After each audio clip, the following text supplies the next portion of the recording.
धर्मगुरु हाँ, हैं जिनको इस देश के अंदर शूद्रों अछूतों में से बदबू आती है, उनमें जातिवाद की भावनाएँ जो हैं ठोक-ठोक के, कूट-कूट के भरी हुई हैं। हाँ। ऐसे लोग कैसे संत हो सकते हैं? ये कोई संत नहीं, ये सिर्फ़ और सिर्फ़ ये कपटी हैं, ये जातिवादी लोग हैं, ये पाखंडी लोग हैं। कहा जाए हिंदू विरोधी ऐसा शब्द कर रहे हैं। वो संविधान विरोधी है, वो दलित विरोधी है, वो पिछड़ा विरोधी है, वो अब आरक्षण विरोधी है, वो महिलाओं के अधिकारों के विरोधी है, वो इस देश के अंदर शिक्षा नीति के विरोधी है, वो आरक्षण के विरोधी हैं, वो इस देश के अंदर अधिकारी कर्मचारी वर्ग के लोगों के विरोधी हैं, वो इस देश के अंदर कमज़ोर, गरीब, मज़दूर उनकी सशक्त आवाज़ के विरोधी हैं। वो इस देश के अंदर सामंतवादी व्यवस्था के पोषक हैं। तो ऐसे लोग कभी भी संत नहीं हो सकते। अगर संत है इस देश के अंदर तो माननीय काशीराम साहब हुए। अगर कोई संत हुए तो बाबा साहब डॉक्टर अम्बेडकर हुए। हज़ारों हजार बाबा इस दुनिया में आए मगर संविधान बाबा साहब डॉक्टर अम्बेडकर।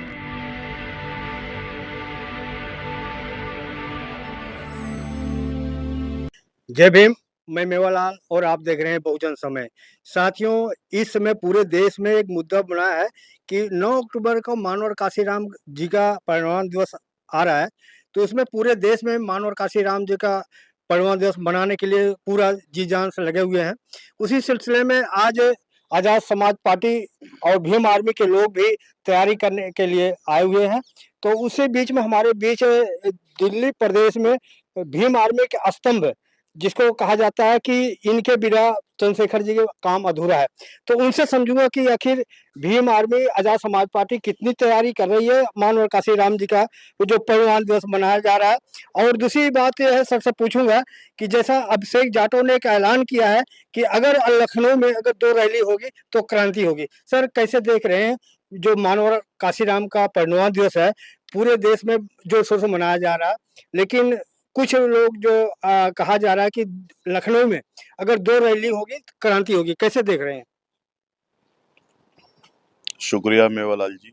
आपने मुझे तो जानकारी नहीं दी। ये जो आपने बात बताई है, माननीय काशीराम साहब का महापरिनिर्वाण दिवस है 9 अक्टूबर को। जी, और किसी जिले ही मतलब एक प्रदेश ही नहीं बल्कि पूरे देश में हर जिला, हर मोहल्ला, हर गलियों में जो है माननीय काशीराम साहब की जिस तरह से जन्म जयंती बनती है उसी तरह से माननीय काशीराम साहब का महापरिनिर्वाण दिवस भी मनाया जाता है। आज़ाद समाज पार्टी भी जो है दिल्ली के अंदर माननीय काशीराम साहब का महापरिनिर्वाण दिवस जो है 9 अक्टूबर को मनाएंगे। रही बात किसने क्या कहा, किसने क्या नहीं, वो उनकी अपनी वो है, सोच है कि जो भी हो क्रांति होगी, प्रतिक्रांति होगी, वो उनका अपना काम है, कोई वो नहीं। मगर हम अपना काम कर रहे हैं और इस देश के अंदर बहुजन समाज के लोगों को एकजुट करके आपसी उनमें जातियों में बँटे हुए समाज में भाईचारा पैदा करके इस देश के अंदर माननीय काशीराम साहब की जो सच्चा सपना था उनका, जो उनकी अधूरी चाहत थी, उसको पूरा करने का हम लोग काम कर रहे हैं। और आज़ाद समाज पार्टी के माध्यम से दिल्ली के अंदर एक अच्छा प्रोग्राम जो है आपको देखने को 9 अक्टूबर को मिलेगा। जी। सर उसके पहले मैं आपसे जानकारी ले रहा हूँ कि आज दिल्ली प्रदेश में जो पदाधिकारियों को नियुक्ति पत्र दिया गया है, तो क्या लगता है कि ये जो पदाधिकारी हैं पूरे तन मन धन से लगेंगे आज़ाद समाज पार्टी और भीम आर्मी का काम पूरा करेंगे? ये बड़ा अजीब सवाल है। जब ज़िम्मेदारी आज़ाद समाज पार्टी के प्रदेश अध्यक्ष माननीय बालाराम बौद्ध जी के द्वारा दी गई है, हुँ, तो वो सारे साथी जो कोई नए नहीं है। सब हुँ, लोग पुराने लोग हैं, सब लोग मिशनरी लोग हैं। हुँ। पहले भी जो है अपने माध्यम से वो अपने गली मोहल्ले में और भीम आर्मी और आज़ाद समाज पार्टी का काम देखते ही आए हैं।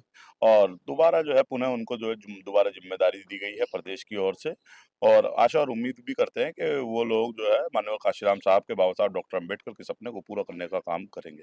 सर, मुझे देखकर बड़ा खुशी हो रही है कि जितने पदाधिकारी हैं, सारे अनुभवी लोग हैं, कोई नए लड़के नहीं हैं, सब जानकार हैं, बड़े-बड़े पद पे काम जो कर चुके हैं। मैं बालाराम को भी जानता हूँ अच्छी तरह से और सत्यनारायण को भी जानता हूँ। ये पुराने बसपाई हैं, कार्यकर्ता हैं, तो कैसे लग रहा है कि अब नए सिरे से आज़ाद समाज पार्टी का जो काम रुका था, वो आगे तेज़ी से बढ़ेगा?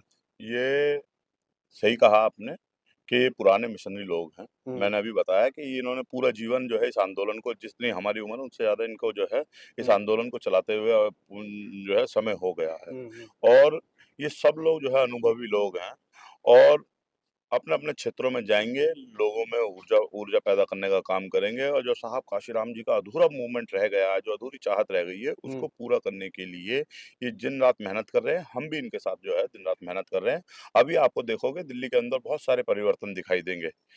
भीम आर्मी यूथ को लेके चलेगी, आजाद समाज पार्टी जो है सीनियर लोगों को लेके चलेगी, मिशन 78 अधिकारी कर्मचारियों को लेके चलेगा, लीगल सेल के लोग वकीलों को लेके चलेंगे और स्टूडेंट फेडरेशन जो है वो छात्र संघ को लेके चलेगा। बहुत सारी चीजें जो है दीनमाना कर्मचारी फेडरेशन जो है जो फोर्थ क्लास कर्मचारी हैं, अधिकारी फोर्थ क्लास कर्मचारी हैं, उनको आवाज उठाने का काम करेगा। अभी आपको बहुत सारे जो है हमारे विंग्स विंग्स जो है तैयार होती दिखाई देंगी। कोई ऐसा काम नहीं है, कोई ऐसा विंग नहीं रहेगा, कोई ऐसा जो है चाहे ई रिक्शा की विंग हम लोग तैयार करने जा रहे हैं और चाहे जो लेबर लेबर क्लास वर्कर है, जो घर मकान बनाने का काम करते हैं, उनकी भी विंग हम लोग जो है तैयार करने का काम करने जा रहे हैं, क्योंकि इनकी कोई आवाज नहीं उठाता। इनकी आवाज अगर कोई उठाता है तो भीम आर्मी और आजाद समाज पार्टी के लोग उठाते हैं, तो क्यों ना ये लोग जो है आगे बढ़कर आए और अपने लोगों का संरक्षण करें। जी। तो इसीलिए जो है ये सब चीजें करी जाती हैं। हिमांशु जी, आपको पूरा दिल्ली बड़े ढंग अच्छी तरह से आपको सुनता है, समझता है, आपकी बात जो कह देते हैं, पत्थर की लकीर हो जाती है। आपकी बात बड़े ध्यान से सुनते हैं। तो जो आपको देख रहे हैं, सुन रहे हैं, उनको क्या भरोसा देंगे कि जब भी कोई अत्याचार होता है, तो आप लोग भीम आर्मी के लोग पहले पहुँच जाते हैं। लेकिन क्या आश्वासन दें, दिल्ली में भी ऐसे आप लोग जो काम करें, उससे डबल की शक्ति से काम करेंगे? दिल्ली में भी जो है चाहे राजस्थान में कोई घटना होती है तो उसके लिए भी जो है राजस्थान भवन घेरा जाता है। उत्तराखंड का आरक्षण की मामला होता है तो उसके लिए उत्तराखंड भवन घेरा जाता है। जब मध्य प्रदेश के अंदर ओबीसी आरक्षण खत्म किया जाता है तो मध्य प्रदेश भवन घेराव किया जाता है या ओबीसी जो है कमीशन को घेराव किया जाता है। कोई भी मामला है दिल्ली से अछूता नहीं है। हुँ, दिल्ली से निरंतर कहीं की पूरे देश भर की आवाज जो है दिल्ली से उठती रही है हुँ। और आशा और उम्मीद करते हैं जो नए साथी जुड़े हैं वो भी जो है आवाज उठाते रहेंगे। दिल्ली ही नहीं बल्कि पूरे देश की आवाज जो है दिल्ली से उठती आपको दिखाई देती रहेगी और कितने मिनट में? बहुत सारे जो है आप लोगों को 1 जो सवाल और। है परिवर्तन होंगे। सर एक सवाल लास्ट में आपसे कि आप तो चंद्रशेखर जी के दाहिना हाथ हैं। चंद्रशेखर जी अभी अयोध्या में गए थे, लेकिन वो अयोध्या का नाम ना लेके साकेत नाम ले रहे थे और एक चीज़ और उन्होंने कहा जिसको पूरा हिंदू समाज उनको अपना धर्मगुरु मानता है। उनको कहा कि अंधा के रूप में उनको कहा कि जैसा कर्म किया उनसे वैसे उनको एक-एक करके एक-एक सवाल ले लिए जाएँ, जी। बल्कि मैं चंद्रशेखर जी का राइट हैंड नहीं, मैं जो है भीम आर्मी और आजाद समाज पार्टी का एक अच्छा ईमानदार और निडर कार्यकर्ता हूँ। हुँ, हुँ।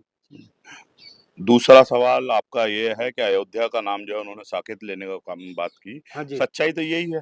हाँ, साकेत है वो, हाँ। इसलिए चंद्रशेखर आज़ाद जी ने जो है अयोध्या को साकेत बताने का काम किया। और तीसरा सवाल आपका जो नेत्रहीन जो हाँ, हाँ। धर्मगुरु हाँ, हैं, हाँ।